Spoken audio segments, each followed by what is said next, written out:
Today we're going to talk about one of the first functions of many that we're going to talk about over the next couple lectures, but just a basic linear function and what I think we need to know for it going forward in this class. When we talk about a linear function, I'm just talking about a function with a constant rate of change. And that constant rate of change, I'm going to hit on down here when we talk about slope. Okay? All of your answers tonight, I'm going to want in this slope-intercept form that you have seen before, y equals mx plus b, where m is my slope. And this b down here, well, that's my y-intercept. So I guess it'd actually be the point 0b would be my y-intercept. Okay. So what do we remember from slope? I'm going to skip some slides, by the way, as I go through just some stuff that I want to skip at least this year. So slope. First thing that comes to people's minds when we talk about slope is that it's rise over run. I can count how much my slope goes up and then how much it goes over and get an equation for it. Well, also, what that means is if I'm counting how far it goes up, I can also just subtract off y values and then subtract off x values and then divide them.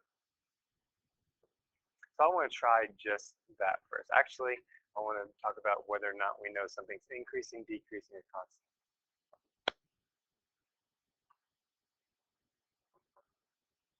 So if I have a line that is going up to the right, well, if I was to plug in 2 points on this line, plug it into my slope formula, I would get a number, and that number would probably be greater than 0. Anytime I get a slope that's greater than 0, it means that my graph is going up to the right. Whereas if I get a graph that's going down to the right, it's going to be decreasing because my slope will be negative. Well, I got positive, I got negative. What if I get a slope to be equal to exactly 0? Well, that must mean that it's a constant function, and it's just going straight to the right. It's not going up or down. So if I was to give you 2 points, hopefully you could find out what the slope is, and then judging by that, without even looking at the function, you're going to be able to tell whether it's an increasing, decreasing, or constant function. Okay. So I'm going to be using my slope formula, y2 minus y1 over x2 minus x1. I'm just going to plug this in. This is the x and y in my first point, and this is the x and y in my second point. So plugging in those points, I get -1 minus a -5. Careful on that.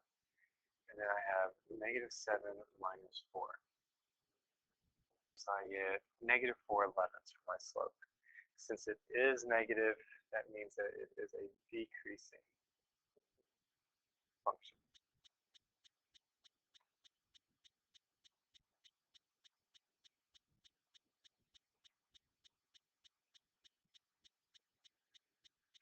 Let's try the same thing. I'm going to change up how I word it to you. It says the population of Dexter increased from 6,400 to 10,100 between 2008 and 2012. Obviously going to be a little bit fictional here. Find the change of population per year if we assume the change was constant. Okay? When it says find the change and we're dealing with linear functions, that's just a fancy way of saying find the slope. Find the slope. So if you need to, most of the time when we deal with these functions, my x's are going to be my years, and my y is going to be whatever's going on in the year. In this case, it's population. It might be how tall someone is. We're going to do here in just a little bit. So I can actually form points if you want to. So 2008, 6,400, and then 2012, 10,100. And it's just asking the same thing the previous slide did. So I would do y2 minus my y1 over x2 minus my x1. And whenever I type all that in my calculator, I get 925. What does that mean? Just as the problem was asking, that on average, between the year 2008 and 2012, the population grew by 925 people each year. So let's talk about point slope form and what all applications we can have with it. Now the point slope form, it comes from my slope again. I'm going to go ahead and rewrite my slope. I'm going to multiply both sides by this denominator to clear it of fractions. And so since we're just talking about a point and a slope right here, there's no need for the ones and twos. So I'm going to get rid of these twos. I'm going to rearrange it as well. So I get y minus y1 equals m times x minus x1. And that is my point slope form that I want to use on these next problems. So I'm going to use this whenever I'm given a slope. Oops, I'm given a slope and I'm given a point. I'm just going to be a plug and chug and then try to get back into that original form.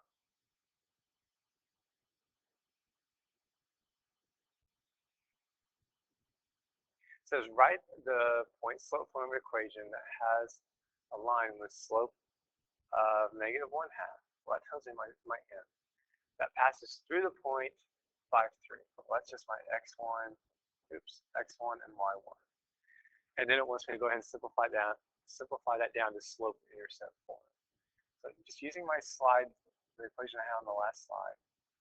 Let's see. Plug in the m, the x1, and the y1. So I need to add 3 to both sides. I've got to get that y by itself. By the way, that answers the first question. This is my point slope form. So if I add 3 to both sides, I just get y equals, distribute this -1/2 plus 5/2 plus 3. I got some like terms to combine there. My constants on the end.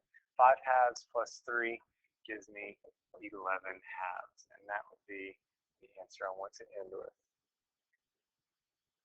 I'm going to change it up a little bit. I want you to work this one. Hit pause on the video, and then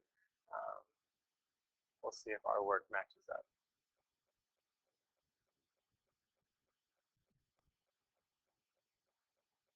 Now, all we're given was 2 points on this. That shouldn't have been a problem. We should have plugged it into our slope formula to get 1/3. Now we have a slope. We have a couple points. I tend to choose the one that comes out a little bit smaller, plug it into point slope form, and I get my final answer of 1/3 x plus 4/3. Oops, all kinds of stuff going on here. All right. Now I like it when they want me to do a graph. Now I can definitely work this the same way if I'm not given a graph, or if I just want to use these 2 points. I could do m equals rise over run, y2 minus y1 over x2 minus x1, plug in one of those points. But man, it's just so easy if I'm given a graph, just go ahead and find the slope. Okay. You can even start from here, but I'm going to go ahead and start from dot to dot and go 1, 2, 3, 4, and I go over 6. So 4, 6, or 2/3. Remember, B is just going to be my y-intercept. I see it goes through at -2. So just plugging that in, I get 2/3 x minus 2.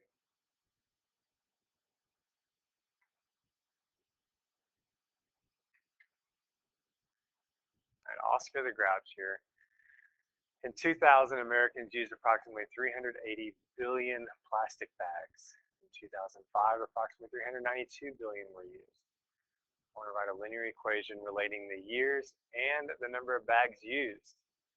How many plastic bags are expected to be used in 2017? There's a couple ways to work this. A couple different answers I will accept on it. Again, remember, when we're talking about years, those tend to take up my x's.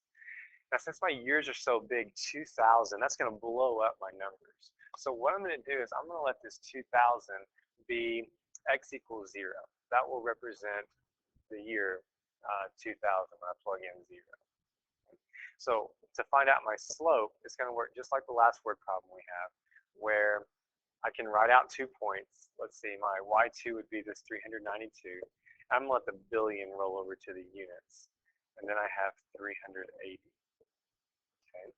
Now, right underneath this 392, I'm going to write the corresponding year. Now, if x is 0 for 2000, that means 2005 would be 5. So I get my slope to be just a simple 12/5. Once again, you have your slope. You actually have your y-intercept. Because if I count this as my y-intercept, I can just bring this over. Y equals my m x plus my b. My b is just my y value when x is 0. So it's 380 billion. If you use a 2000 and a 2005, that's perfectly fine. I will have that answer as well. So for the year 2017, trying to figure out how many trash bags were used, I don't want to plug in 2017. I just want to plug in 17 in for my x. Okay. So I do 12/5 times 17, add 380.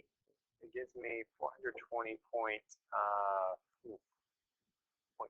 I do believe, billion bags. It'd be a lot of trash bags. Or plastic bags. I guess they could be those Walmart sacks as well. So the new breed of Oompa Loompas are being created in a lab in New Mexico. I wonder where those little dudes came from. The height of a random Oompa Loompa is recorded after the given days. Use the table to write a linear function where t is the number of days since the Oompa Loompa was genetically engineered. Now, for what we're going to be doing in my class, it might be different in some of your other classes, but I like to use the first and the last points. I assure you on this problem, it doesn't matter what 2 points you use, you will get the same answer. But later on in statistics, I tend to use this rule right here. So I want to go ahead and get you used to that right now. So finding out what the slope is, I actually get the slope to be 2 millimeters. So what that tells me is that the Oompa Loompa is growing on average 2 millimeters per day. I have all the points I need right here. All right, these are all XY points. They're just written in a table. So if I have a slope and I have a point, I'm going to choose this one right here that has the really easy 1 and 0 in it. I'm ready to plug this into my point slope form. And so y minus 0 is 0. Distribute the 2. And then this right here tells me the height of the Oompa Loompa after X number of days.